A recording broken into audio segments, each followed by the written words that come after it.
teman-teman semuanya, senang sekali dapat menjumpai teman-teman dalam acara Youth for Christ. Dan renungan kita pada hari ini berjudul Mengingatkan Mereka yang Berbuat Keliru. Dan renungan ini ditulis oleh Pendeta Hendrikus Agus Raharjo yang didasarkan pada Bilangan pasal 10 ayat 11 sampai 36.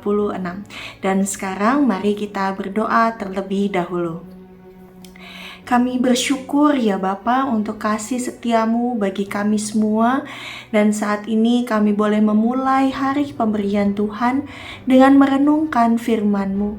Kiranya Roh Allah yang kudus menaungi hati kami. Di dalam Kristus kami berdoa. Amin. Teman-teman, yang menjadi dasar dari refleksi kita pada pagi hari ini diambil dari Bilangan pasal 10 ayat 11 sampai 36 yang berbunyi demikian. Pada tahun yang kedua, pada bulan yang kedua, pada tanggal 20 bulan itu, naiklah awan itu dari atas kemah suci tempat hukum Allah. Lalu berangkatlah orang Israel dari padang gurun Sinai menurut aturan keberangkatan mereka. Kemudian diamlah awan itu di padang gurun Paran. Itulah pertama kali mereka berangkat menurut titah Tuhan dengan perantaraan Musa. Terdahulu berangkatlah laskar yang di bawah panji-panji Bani Yehuda menurut pasukan mereka. Yang mengepalai laskar itu ialah Nahason bin Aminadab. Yang mengepalai laskar suku Bani Isakar ialah Natanel bin Zuar. Yang mengepalai laskar suku Bani Zebulon ialah Eliab bin Helon. Sesudah itu kemah suci dibongkar dan berangkatlah Bani Gerson dan Bani Merari yang mengangkat kemah suci itu. Kemudian berangkatlah laskar yang di bawah panji-panji Ruben menurut pasukan mereka. Yang mengepalai laskar itu ialah Elizur bin Shedeur. Yang mengepalai laskar suku Bani Simeon ialah Selumiel bin Zurishaddai. Yang mengepalai laskar suku Bani Gad ialah Eliasaf bin Rehuel. Sesudah itu berangkatlah orang Kehat yang mengangkat barang-barang tempat kudus. Kemah suci sudah dipasang sebelum mereka datang. Kemudian berangkatlah laskar yang di bawah panji-panji Bani Efraim menurut pasukan mereka. Yang mengepalai laskar itu ialah Elisama bin Amihud. Yang mengepalai laskar suku Bani Manasye ialah Gamaliel bin Pedazur. Yang mengepalai laskar suku Bani Benyamin ialah Abidan bin Gedeoni. Sebagai barisan penutup, semua laskar itu berangkatlah laskar yang di bawah panji-panji Bani Dan menurut pasukan mereka. Yang mengepalai laskar itu ialah Ahiezer bin Amishaddai.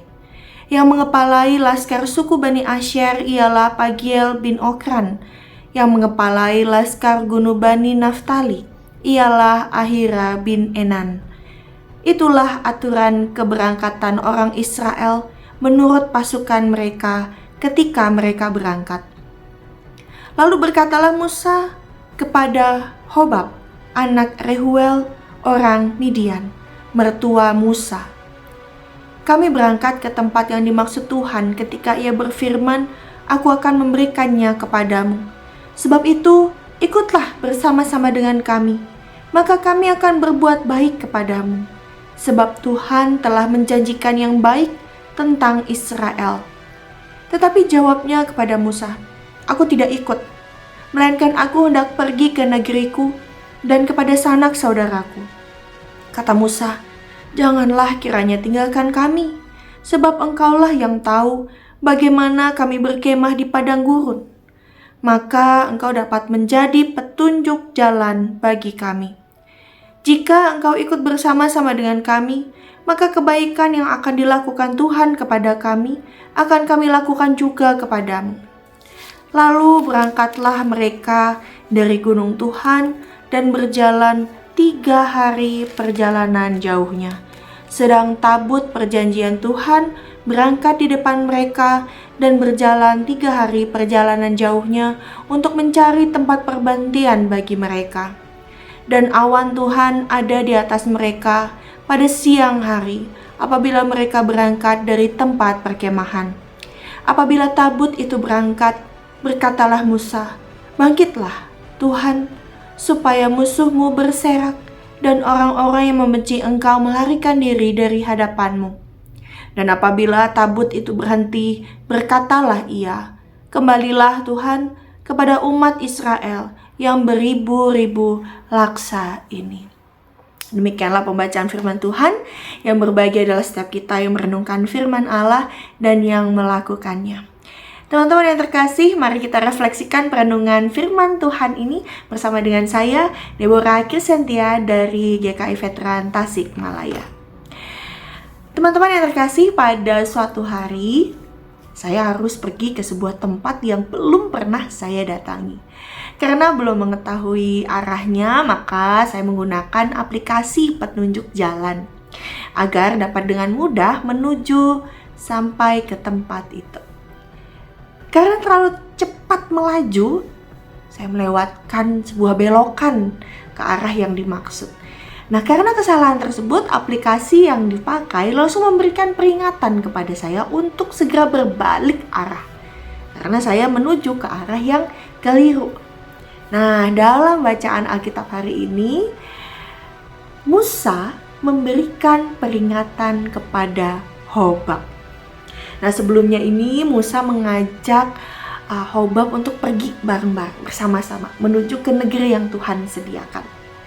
Tetapi ia menolak mengikuti jalan yang Tuhan tunjukkan melalui Musa. Hobab itu tidak mau mengikuti jalan itu karena mau pergi ke negerinya dan kepada sanak saudaranya. Karena itulah Musa langsung memberikan peringatan kepada Hobab. Ia terus mengajak Hobab untuk mengikutinya agar hidupnya bisa menemukan kebaikan. Dan akhirnya Hobab menuruti peringatan Musa dan mengikutinya. Teman-teman yang terkasih, dalam kehidupan ini kita tidak boleh melakukan pembiaran terhadap mereka yang berbuat keliru. Kita diajak untuk berani mengingatkan mereka yang berbuat salah. Ketika ada teman yang mulai enggan beribadah ke gereja, mungkin di sekolah pada ujian menyontek, atau tidak menghormati orang tua, kita dipanggil untuk mengingatkan teman-teman kita, untuk mereka semua. Dengan demikian kita menjadi berkat bagi mereka dan menjaga mereka agar tetap berada di jalan yang benar. Terkadang ada teman kita yang tidak mau mendengarkan peringatan dari kita. Namun tetaplah teman-teman kita setia untuk mengingatkan mereka supaya ada di jalan yang benar dan tidak berbuat keliru. Nah, teman-teman, dari perenungan kita pada pagi hari ini, kita diajak untuk merefleksikan. Dan ada 2 pertanyaan yang bisa teman-teman refleksikan pada hari ini. Yang pertama, bagaimana cara Musa mengingatkan Hobab? Lalu yang kedua, apakah kesulitan yang kita temui ketika kita memberikan peringatan kepada orang lain? Mari teman-teman kita berdoa. Kami bersyukur ya Allah, pada hari ini kami boleh diingatkan untuk dapat peduli dengan sesama kami, supaya teman-teman kami sesama kami boleh tetap ada di jalan yang benar mengikuti perintah Tuhan. Dan berikanlah kami ya Bapa keberanian untuk dapat mengajak teman-teman kita hidup dalam firman Tuhan. Dan kiranya kami boleh memulai hari ini untuk ada dalam kehidupan yang ikut dan setia pada perintah Tuhan. Terima kasih Bapa, inilah doa kami, di dalam Kristus kami berdoa. Amin. Demikianlah renungan kita pada hari ini. Jangan lupa teman-teman untuk subscribe, like, dan bagikan video ini kepada teman-temanmu yang lain. Kiranya Tuhan Yesus memberkati.